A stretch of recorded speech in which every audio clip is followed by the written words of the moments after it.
কিছু কিছু রান্নাতে আমরা কম বেশি কারি পাতা ইউজ করি।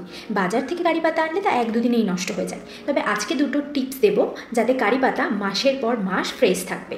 কারি পাতাগুলো ডান্ডি থেকে আলাদা করে ভালো করে জল পাল্টে 3-4 বার ওয়াশ করে নেব। দেন একটা আইস ট্রেতে অল্প অল্প করে পাতা দিয়ে তার মধ্যে জল ঢেলে আইস কিউব হওয়ার জন্য ফ্রিজে রেখে দিন। ততক্ষণে আমরা টিপস নাম্বার 2-তে চলে যাই। ধুয়ে রাখা পাতাগুলো ভালো করে জল মুছে হাওয়াতে রেখে দেবো, যাতে একটুও না জল পাতাতে লেগে থাকে। তবে শুকানোর জন্য রোদে দেওয়ার দরকার নেই, হাওয়াতে শুকালেই ভালো। শুধু একটা কথা মাথায় রাখতে হবে, যাতে পাতার মধ্যে এক ফোঁটাও না জল লেগে থাকে, একদম পুরো ড্রাই হতে হবে। নিয়ে নিয়েছি টিস্যু পেপার। টিস্যু পেপারের জায়গায় অন্য কোনো পেপার ইউজ করলে কিন্তু ভালো থাকবে না, একমাত্র টিস্যু পেপারই কারি পাতাকে ভালো রাখতে সাহায্য করবে। তাই টিস্যু পেপারের মধ্যে অল্প অল্প করে কারি পাতা দিয়ে ভিডিওতে যেভাবে দেখানো হয়েছে সেইভাবে মুড়ে রাখবো।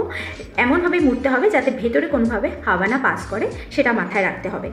এইভাবে আমি সব কারি পাতাগুলোকে 2-3টে টিস্যু পেপারের মধ্যে মুড়ে একটা জিপলক প্যাকের মধ্যে নর্মাল ফ্রিজে রেখে দেবো।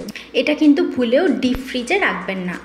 ওইদিকে টিপস নাম্বার 1-এর কারি লিপসগুলো আইস কিউব হয়ে রেডি হয়ে গেছে।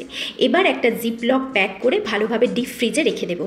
আর যখন যখন দরকার হবে তখন 1-2 আইস কিউব বের করে জল দিয়ে দিলেই ফ্রেশ কারি লিপস পেয়ে যাব। এইভাবে সংগ্রহ করলে কারি পাতা বহু মাস পর্যন্ত ভালো থাকবে আর বারবার কারি লিপস কেনার দরকার পড়বে না।